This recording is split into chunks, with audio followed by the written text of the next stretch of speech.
नमस्ते, सनातन पीडिया चैनल में आपका स्वागत है। इस वीडियो में हम एक नए सनातन सिद्धांत के बारे में जानेंगे। हमारे द्वारा चुने गए पेशे के कर्तव्य और जीवन के एक विशेष चरण में हम जो भूमिका निभाते हैं, उसके द्वारा निर्धारित नियमों का पालन करना वह धर्म है। सनातन शास्त्रों के अनुसार हमारे जीवन को 4 चरणों में विभाजित किया जा सकता है, जिन्हें आश्रम कहा जाता है। 4 आश्रम हैं: ब्रह्मचर्य आश्रम, गृहस्थ आश्रम, वानप्रस्थान और संन्यास आश्रम।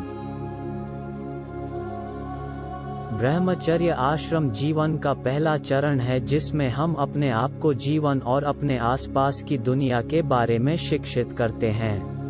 हम जीने के लिए, कमाने के अपने प्रयासों का समर्थन करने के लिए सभी आवश्यक विषयों का अध्ययन करते हैं और हम ब्रह्मचर्य के पहले मूल धर्म, निर्वासनिक धर्म का पालन करते हैं। ब्रह्मचर्य यौन सुख के किसी भी कार्य में शामिल न होने पर आत्म संयम के बारे में है और जीवन की ऊर्जा को अपने भीतर रखने के लिए यह आश्रम है।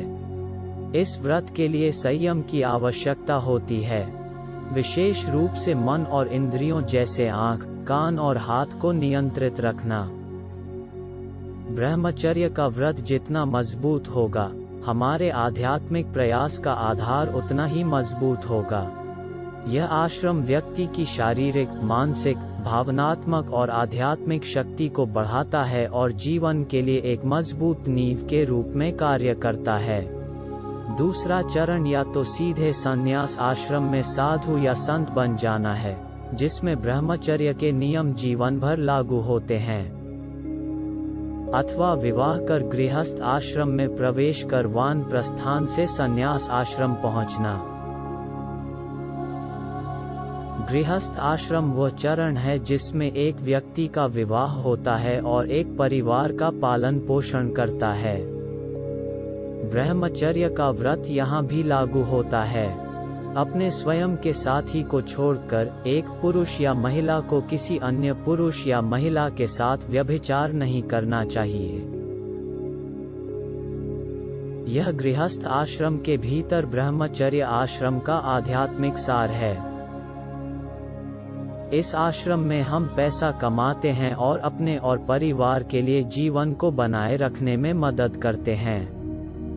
जीवन के लिए बुनियादी आवश्यकताओं के रूप में भोजन, कपड़े और घर प्राप्त करते हैं। एक बार जब हम अपने जीवन की आधी लंबाई तक पहुंच जाते हैं, तो हम सेवानिवृत्त हो जाते हैं और सांसारिक जिम्मेदारियों को अपने बेटों और बेटियों को सौंपना शुरू कर देते हैं। इसे वानप्रस्थान, तीसरा आश्रम कहा जाता है, यानी अंतिम आश्रम के लिए खुद को तैयार करना शुरू कर देना।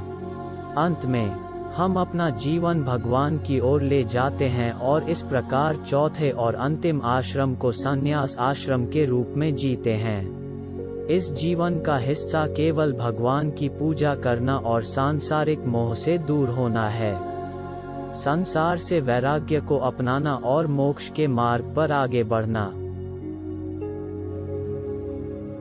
जीवन के इस आश्रम के सही क्रम के अनुसार जीवन जीना धर्म का पालन करने का एक पहलू है।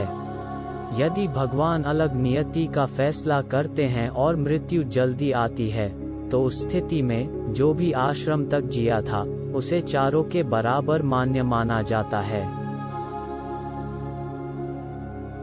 यदि आप किसी सनातन सिद्धांत के बारे में जानना चाहते हैं या सनातन धर्म के बारे में अधिक जानना चाहते हैं, तो कृपया कमेंट करें। अगर आप हमारे चैनल पर नए हैं तो कृपया हमारे चैनल को सब्सक्राइब करें और वीडियो को लाइक करें।